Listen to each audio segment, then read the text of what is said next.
तो आइए पिछले क्लास से आगे बढ़ते हुए आज शुरू करते हैं कांग्रेस का लखनऊ अधिवेशन।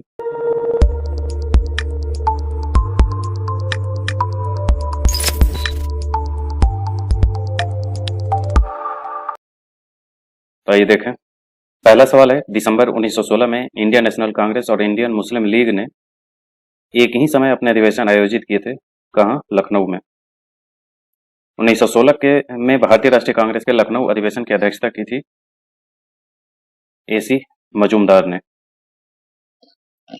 कांग्रेस और मुस्लिम लीग के बीच प्रसिद्ध लखनऊ समझौते पर हस्ताक्षर हुआ था 1916 में। अतिवादियों और उदारवादियों के पुनर्मिलन की प्रक्रिया में प्रमुख शिल्पी कौन थे? Annie Besant. अगला, 1916 में मुस्लिम लीग और कांग्रेस के मध्य किसने समझौता कराया था? तिलक ने। 1916 के लखनऊ अधिवेशन में कौन मुख्य दूरगामी परिणाम वाला निर्णय लिया गया था? मुस्लिम लीग की पृथक निर्वाचन क्षेत्र की मांग स्वीकार की। ये कांग्रेस के द्वारा सबसे बड़ी गलती। कांग्रेस ने प्रथम बार मुस्लिम लीग के पृथक निर्वाचन प्रणाली को स्वीकार किया। वह वर्ष था 1916। इंडियन नेशनल कांग्रेस और मुस्लिम लीग के बीच मतकाल निम्न में से कौन प्रदर्शित करता है? 1916 से 1922, यानी दोनों मत एक हो गए थे। निम्नलिखित में से कौन 1916 के लखनऊ और कांग्रेस अधिवेशन के विषय में असत्य हैं? अंबिका चरण मजूमदार ने अध्यक्षता नहीं की थी, ये असत्य है, यही किए थे। इस अधिवेशन में उदारवादियों और उग्रवादियों के बीच पुनः मेल स्थापित हुआ। महात्मा गांधी पहली बार चंपारण के किसानों की समस्या से अवगत कराए गए, ये सब सही है। निम्नलिखित भारतीय राष्ट्रीय कांग्रेस के किस अधिवेशन में महात्मा गांधी को चंपारण के किसानों की समस्या से अवगत कराया गया था? लखनऊ अधिवेशन 1916। अगला है होम रूल लीग आंदोलन। इसका पहला सवाल है कि होम रूल लीग आंदोलन सर्वप्रथम किसने आरंभ किया?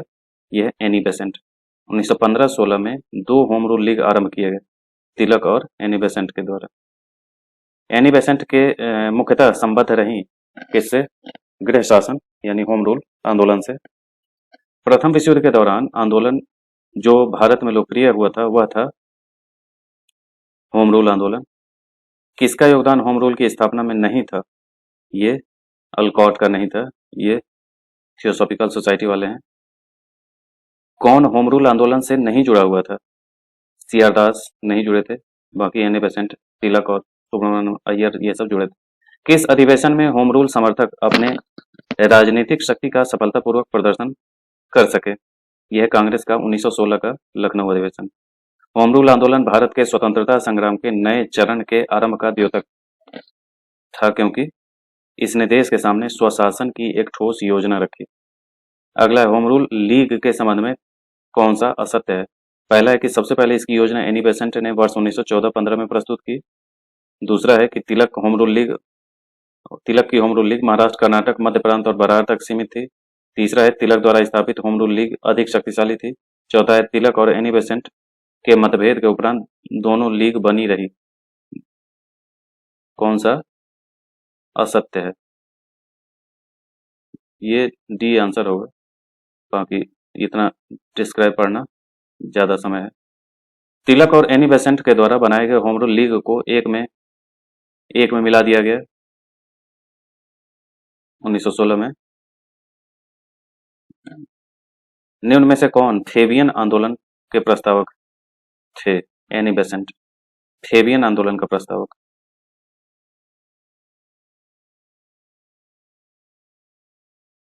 Annie Besant. अगला प्रश्न है, एनी बेसेंट कथन है कि होम रूल आंदोलन प्रारंभ करने के लिए उत्तरदायी थी। दूसरा है थियोसॉफिकल सोसाइटी की संस्थापिका थी। और तीसरा है इंडियन नेशनल कांग्रेस की एक बार अध्यक्ष थी। ये दोनों 2 और 3 सही है। 1920 में निम्नलिखित में से किसने अपना नाम परिवर्तित कर स्वराज सभा रख लिया? All India home rule league. अब है अगला चैप्टर, गांधी और उनके आरंभिक आंदोलन। पहला प्रश्न है, करमचंद गांधी दीवान थे कहाँ के? उपरोक्त सभी राज्य के। करमचंद गांधी पोरबंदर, राजकोट, बंकानेर राज्यों के दीवान थे। ये गांधी जी के पिताजी थे।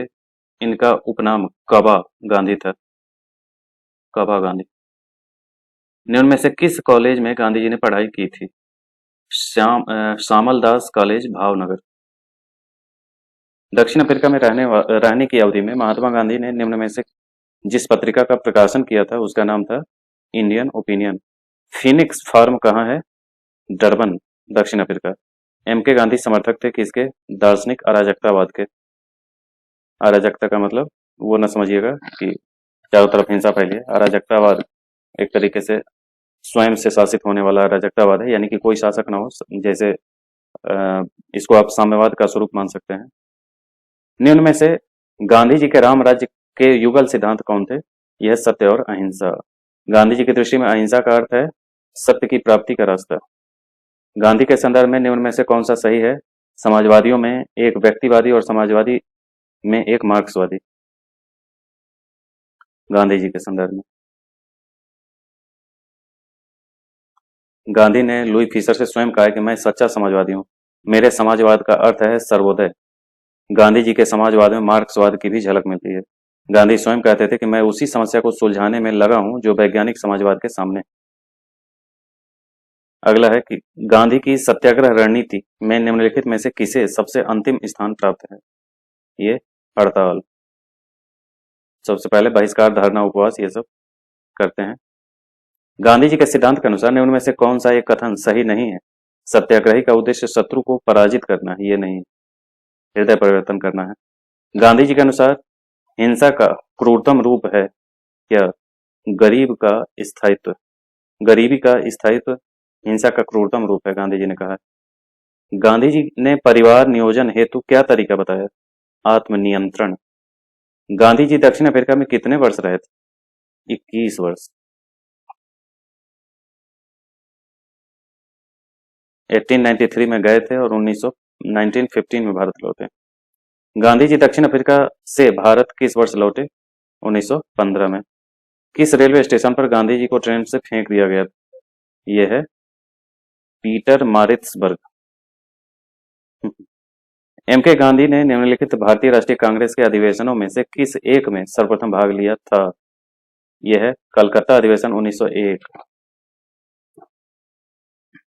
सबसे पहले 1901 में कलकत्ता अधिवेशन में भाग लिया था। भारत के स्वतंत्रता आंदोलन के दौरान महात्मा गांधी द्वारा स्थापित साबरमती आश्रम नगर के बाहर स्थित है। किस नगर के बाहर? अहमदाबाद।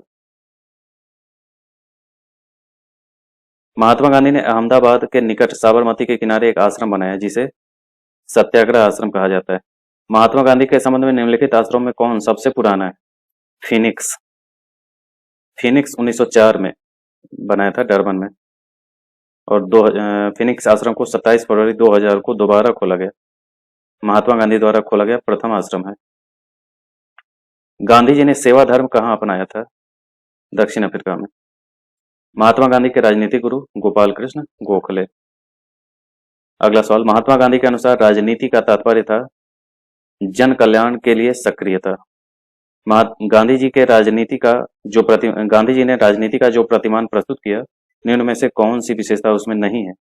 सत्ता। निम्नलिखित में से किसने सत्याग्रह शब्द को गढ़ा? महात्मा गांधी ने। भारत के स्वतंत्रता संग्राम के दौरान सबसे पहले सत्याग्रह किसने किया था? महात्मा गांधी ने। चंपारण सत्याग्रह।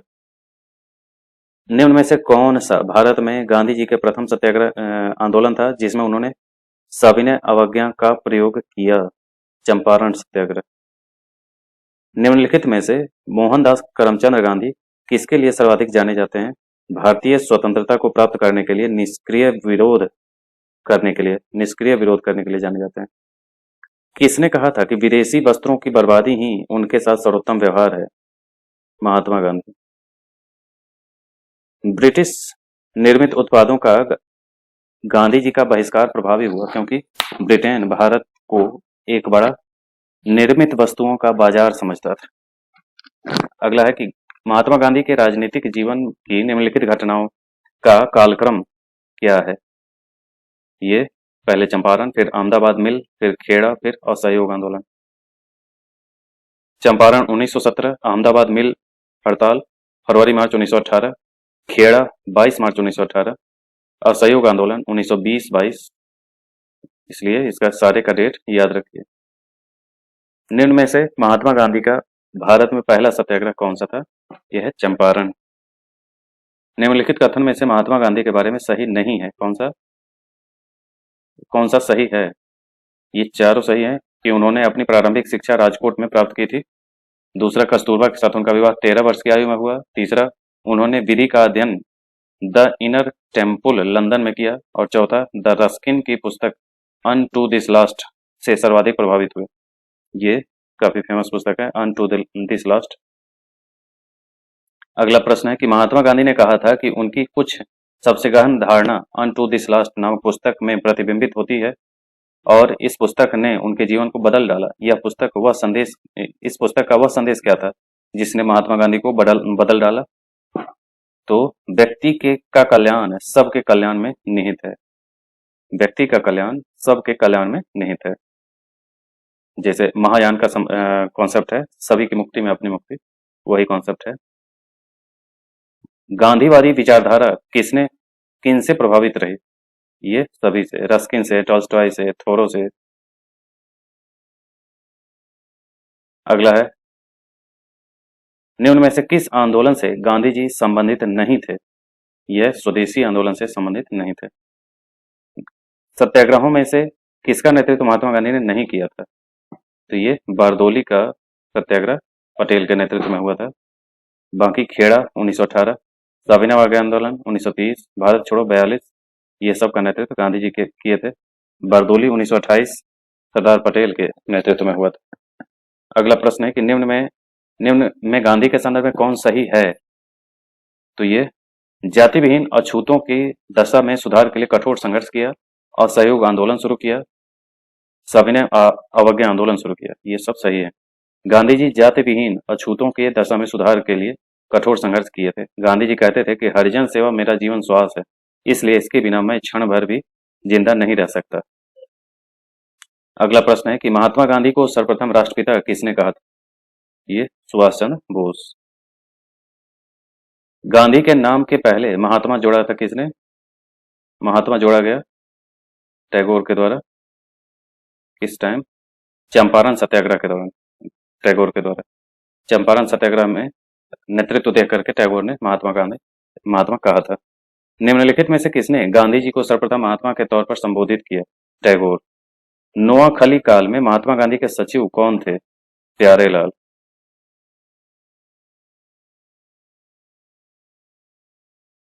निम्नलिखित में से किस सत्याग्रह आंदोलन में गांधी जी ने प्रत्यक्ष रूप से भाग नहीं लिया?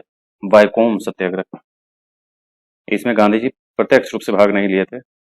बाकी खेड़ा, असहयोग, ये सब, राजकोट, ये सब में गांधी जी थे।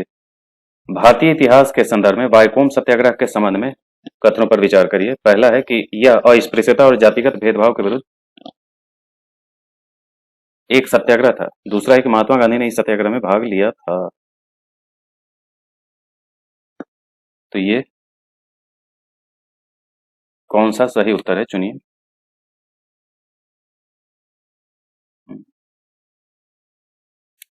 केरल के हिंदू समाज में अस्पृश्य जातिगत भेदभाव, त्रावणकोर में एक विरोध प्रदर्शन हुआ, वायकोम सत्याग्रह। यद्यपि गांधी जी ने इस आंदोलन में प्रत्यक्ष रूप से भाग नहीं लिया, लेकिन उनका निर्देशन एवं समर्थन इस आंदोलन को प्राप्त था।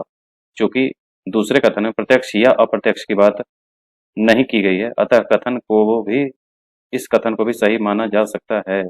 ये अपने मन से आंसर दे रहा है। ये पहला इसका होगा।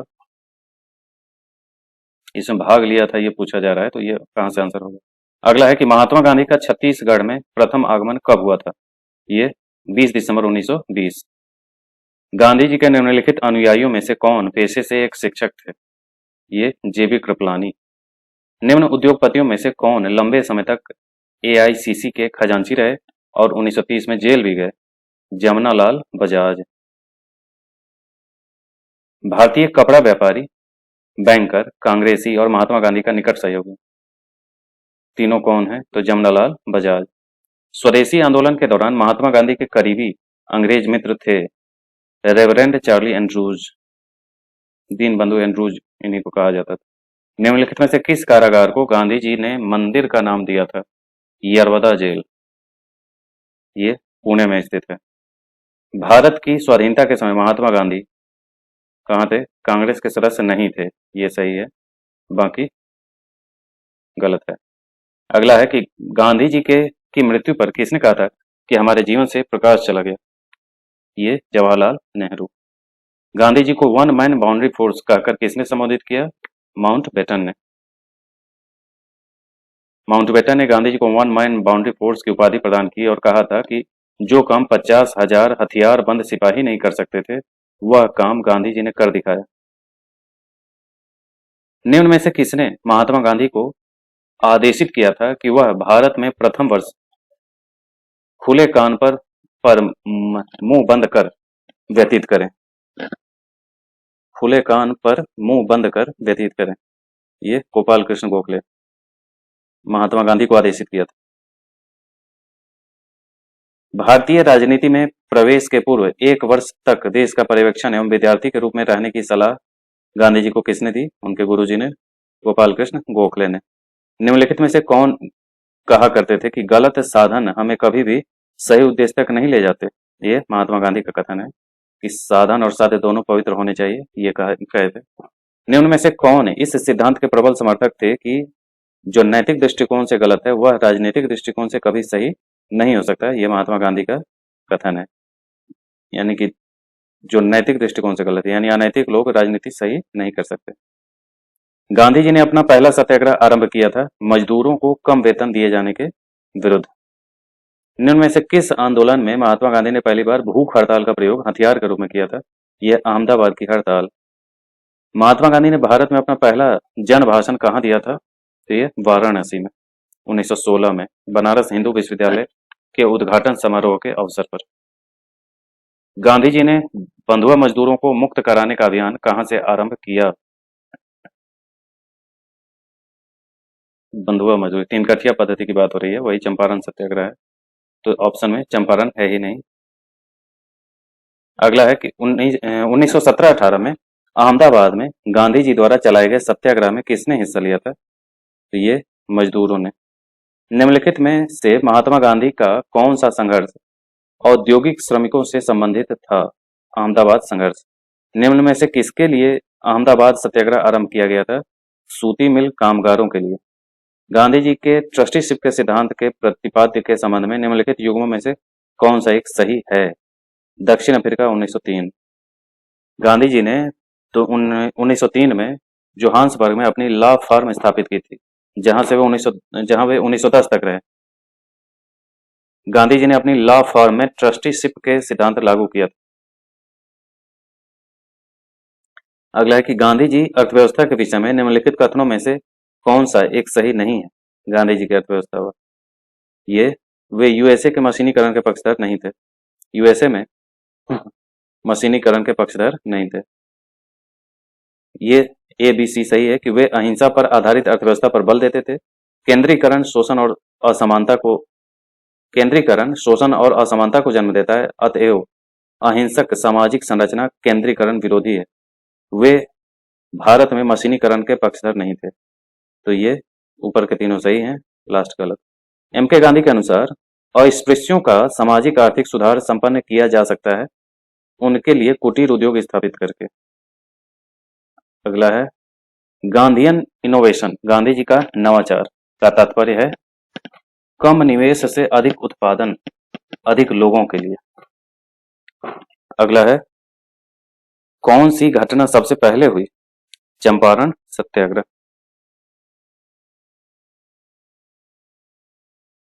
अगला प्रश्न, किसने यूरोपियन नील बागान मालिकों द्वारा किसानों के शोषण की तरफ गांधी जी का ध्यान आकर्षित किया?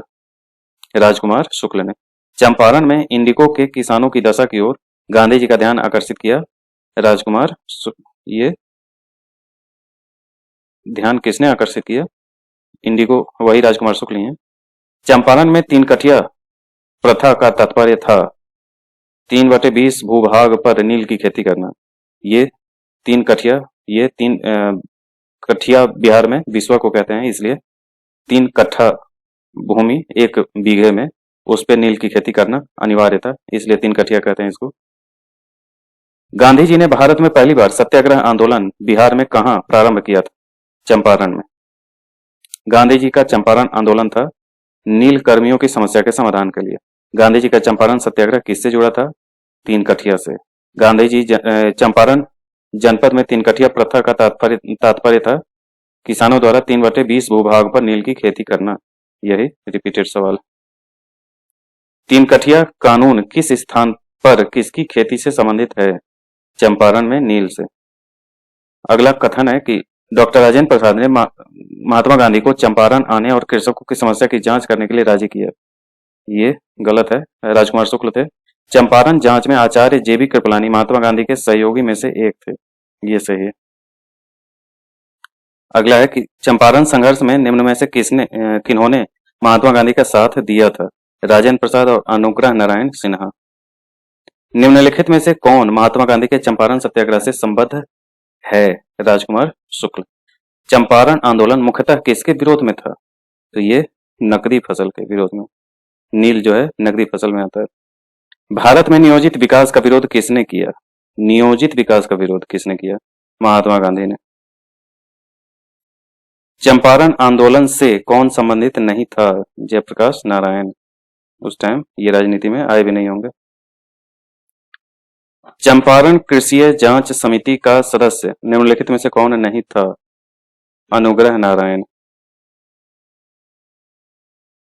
अगला, दक्षिण अफ्रीका से लौटने के पश्चात गांधी जी ने प्रथम सफल सत्याग्रह आरंभ किया चंपारण में। महात्मा गांधी ने सर्वप्रथम किस किसान आंदोलन में भाग लिया? चंपारण। निम्नलिखित स्थानों में से कहां महात्मा गांधी ने भारत में प्रथम सत्याग्रह प्रारंभ किया? चंपारण में। वही रिपीटेड है, चंपारण चंपारण। नील की खेती चंपारण में आमंत्रित किया किसने? राजकुमार शुक्ल ने। रिपीटेड सवाल।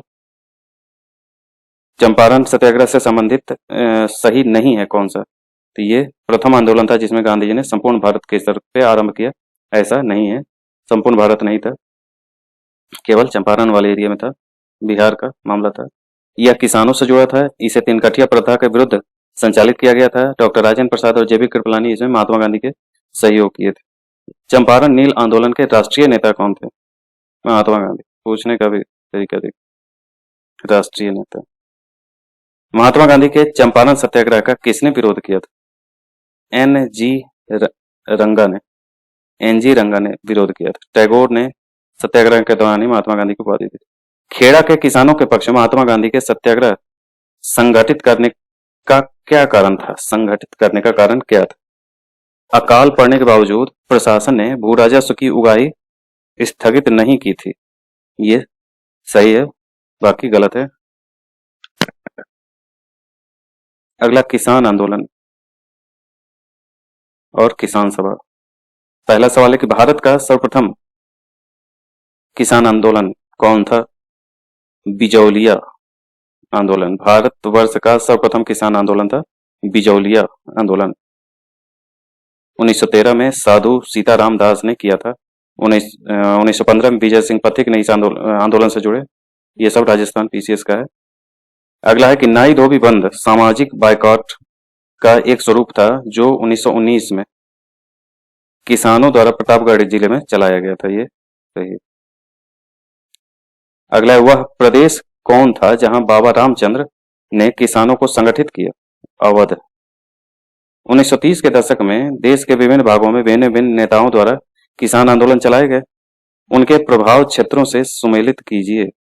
कौन कहां प्रभावित था ये बताना है। तो इसमें सहजानंद सरस्वती, खुदाई खिदमतगार, स्वामी हिरामानंद और अब्दुल हमीद खान। तो ये सहजानंद सरस्वती जो थे वो बिहार के,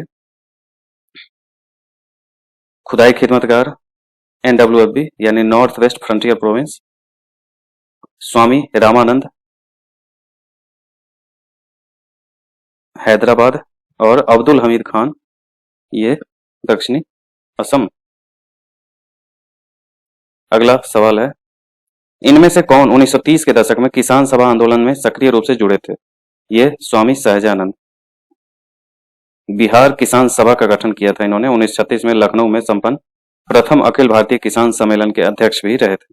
ये कौन? स्वामी सहजानंद। अवध के एका आंदोलन का उद्देश्य क्या था? लगान का नगद में परिवर्तन। बिहार प्रांतीय किसान सभा का गठन किसने किया? स्वामी सहजानंद सरस्वती। स्वामी सहजानंद निम्न में से किससे संबंधित है? बिहार में किसान आंदोलन से। अखिल भारतीय किसान सभा के प्रथम सत्र की अध्यक्षता किसने की? स्वामी सहजानंद। 1936 में लखनऊ में अखिल भारतीय किसान सभा का प्रथम अध्यक्ष किसे चुना गया था? स्वामी सहजानंद को। लखनऊ में स्थापित अखिल भारतीय किसान कांग्रेस के महासचिव के रूप में किसे चुना गया था? ये NG रंगा को। अखिल भारतीय किसान सभा का गठन किस वर्ष किया गया था? 1936। वह कौन सी जगह है जहां अखिल भारतीय किसान सभा का पहला अधिवेशन हुआ? यह लखनऊ। अखिल भारतीय किसान सभा के संस्थापक अध्यक्ष कौन थे? स्वामी सहजानंद सरस्वती। सहजानंद सरस्वती का संबंध किससे है? बिहार के किसान आंदोलन से। स्वामी सहजानंद सरस्वती ने भूमि और जल मार्ग के राष्ट्रीयकरण की मांग के साथ अखिल भारतीय संयुक्त किसान सभा का गठन किया, उनकी मृत्यु के ठीक पहले।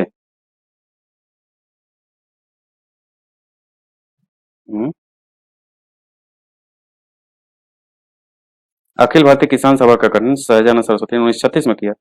सहजानंद सरस्वती की मृत्यु 1950 में हुई थी। अखिल भारतीय संयुक्त किसान सभा का गठन अपनी मृत्यु के ठीक पहले किया था।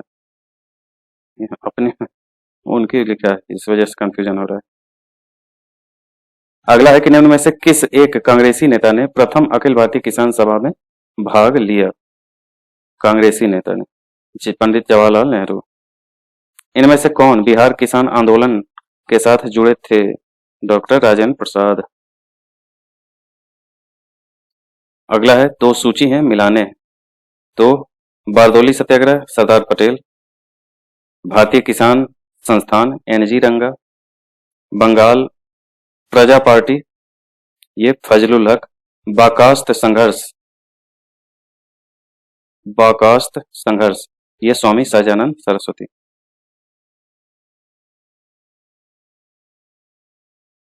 अगला, बारदोली सत्याग्रह 1928 का नेतृत्व किया किसने? सरदार पटेल ने। निम्न में से किस आंदोलन में सरदार पटेल मुख्य रूप से भूमिका निभाई? बारदोली में। सरदार की उपाधि किसने दी? महात्मा गांधी ने। बारदोली की महिलाओं के द्वारा दिया गया था, लेकिन गांधी जी के द्वारा। महात्मा गांधी ने वल्लभ भाई पटेल को सरदार की उपाधि उनकी बड़ी संगठन क्षमता के कारण किस आंदोलन में दी थी? बारदोली सत्याग्रह। बंगाल के तिभागा किसान आंदोलन की क्या मांग थी? तिभागा की जमींदारों की हिस्सेदारी को फसल के आधे भाग से कम करके 1/3 करना। भूदान आंदोलन का सर्वप्रथम प्रारंभ किस राज्य में हुआ था? आंध्र प्रदेश से। विनोबा भावे उससे जुड़े हुए थे। आचार्य विनोबा भावे के भूदान आंदोलन के प्रारंभ में निम्नलिखित स्थानों में कौन सा एक उससे संबद्ध था?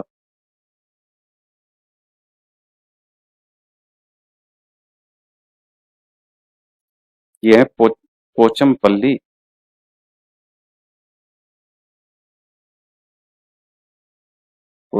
भूदान आंदोलन की शुरुआत हुई थी किस आंध्र प्रदेश राज्य से? भूदान आंदोलन किसने आरंभ किया? विनोबा भावे ने। आज के लिए इतना ही, फिर मिलते हैं अगले वीडियो में। आज के लिए धन्यवाद।